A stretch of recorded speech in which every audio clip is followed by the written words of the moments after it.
नमस्कार दोस्तों, आज की इस ऑडियो सीरीज में हम बात करेंगे वैदिक काल के बारे में। दोस्तों, जब हम भारत के प्राचीन इतिहास की बात करते हैं तो सबसे महत्वपूर्ण युगों में से एक है वैदिक काल। यह काल सिर्फ धर्म और दर्शन का ही नहीं बल्कि समाज, राजनीति, अर्थव्यवस्था और ज्ञान विज्ञान का भी आधार था। आज हम आपको ले चलेंगे हजारों साल पहले के उस दौर में जब वेदों की ऋचाएं गूंजती थीं, यज्ञों की अग्नि प्रज्वलित होती थी और ज्ञान की रोशनी से आर्यों का जीवन आलोकित होता था। तो वैदिक काल का विभाजन दो भागों में किया गया था। ऋग्वैदिक काल जो कि 1500 से 1000 ईसा पूर्व तक था और उत्तर वैदिक काल जो कि 1000 से 600 ईसा पूर्व में किया गया था। आर्य सर्वप्रथम पंजाब एवं अफगानिस्तान में बसे। मैक्स मूलर ने आर्यों का मूल निवास स्थान मध्य एशिया को माना है।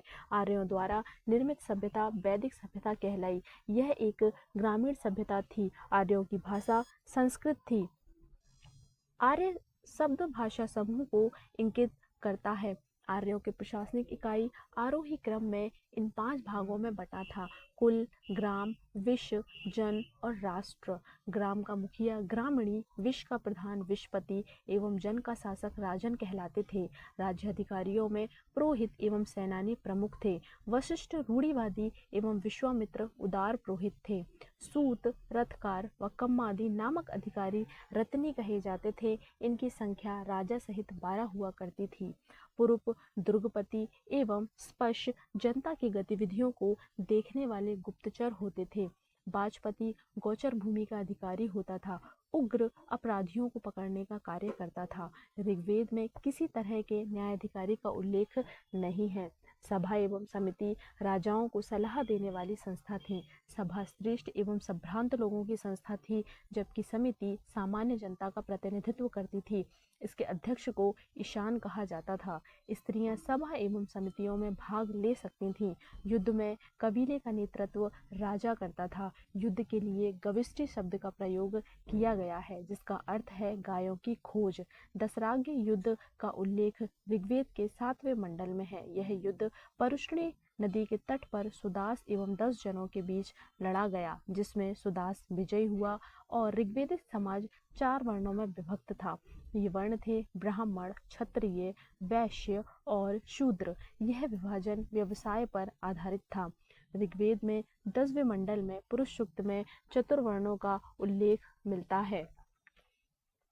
इसमें कहा गया है कि ब्राह्मण परम पुरुष के मुख से, क्षत्रिय उनकी भुजाओं से, वैश्य उनकी जांघों से एवं शूद्र उनके पैरों से उत्पन्न हुए हैं। आर्यों का समाज पितृ प्रधान था। समाज की सबसे छोटी इकाई परिवार या कुल थी, जिसका मुखिया पिता होता था, जिसे कुलुक कहा जाता था।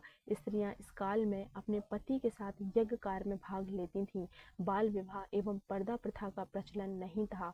विधवा अपने मृतक पति के छोटे भाई देवर से विवाह कर सकती थीं। स्त्रियां शिक्षा ग्रहण करती थीं। ऋग्वेद में लोपामुद्रा, घोषा, सिक्ता, आपला एवं विश्वास जैसी विदुषी स्त्रियों का वर्णन है। गार्गी ने याज्ञवल्क्य को वाद विवाद की चुनौती दी थी।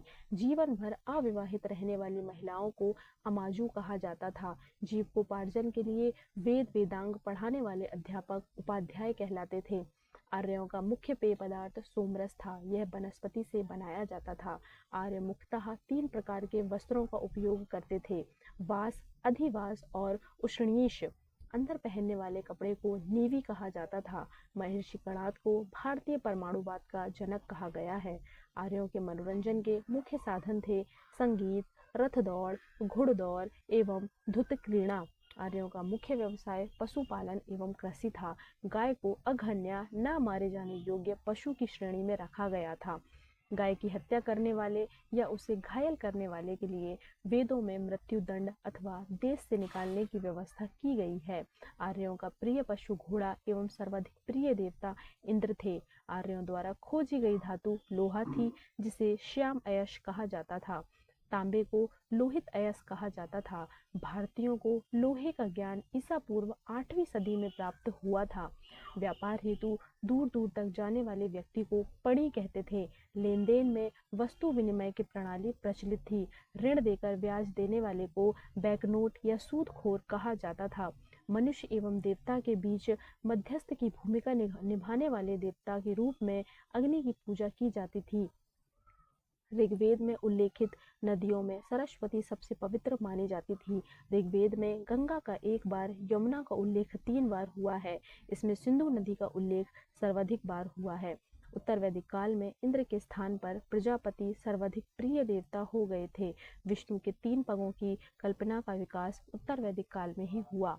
उत्तर वैदिक काल में राजा के राज्याभिषेक के समय राजसूय यज्ञ का अनुष्ठान किया जाता था। उत्तर वैदिक काल में वर्ण व्यवसाय की बजाय जन्म के आधार पर निर्धारित होने लगे थे। उत्तर वैदिक काल में हल को सिरा व हल रेखा को सीता कहा जाता था। उत्तर वैदिक काल में निष्क और सतनाम मुद्रा की इकाइयां थीं। सिक्कों के चलन का कोई प्रमाण यहाँ नहीं मिलता है। सांख्य दर्शन भारत के सभी दर्शनों में सबसे प्राचीन है।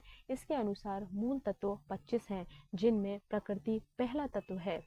सत्यमेव जयते मुंडकोपनिषद से लिया गया है। इसी उपनिषद की तुलना फूटी नाव से की गई है। गायत्री मंत्र सवित्र नामक देवता को संबोधित है, जिसका संबंध ऋग्वेद से है। लोगों को आर्य बनाने के लिए विश्वामित्र ने गायत्री मंत्र की रचना की। श्राद्ध की प्रथा पहल दत्तात्रेय ऋषि के बेटे निमि ने शुरू की। उत्तर वैदिक काल में कौशाम्बी नगर में प्रथम बार पक्की ईंटों का प्रयोग किया गया है। महाकाव्य 2 हैं, महाभारत और रामायण। महाभारत का पुराना नाम जय संहिता है। यह विश्व का सबसे बड़ा महाकाव्य है। गोत्र नामक संस्था का जन्म उत्तर वैदिक काल में ही हुआ। वेदांत दर्शन के मौलिक ग्रंथ ब्रह्मसूत्र या वेदांत सूत्र की रचना बदरायण ने की थी। तो यह था वैदिक काल का संक्षिप्त परिचय। अगर आपको यह जानकारी पसंद आई तो अपने दोस्तों के साथ साझा करें और हमें बताएं कि आप अगली बार किस विषय पर सुनना चाहते हैं। जय हिंद, जय भारत।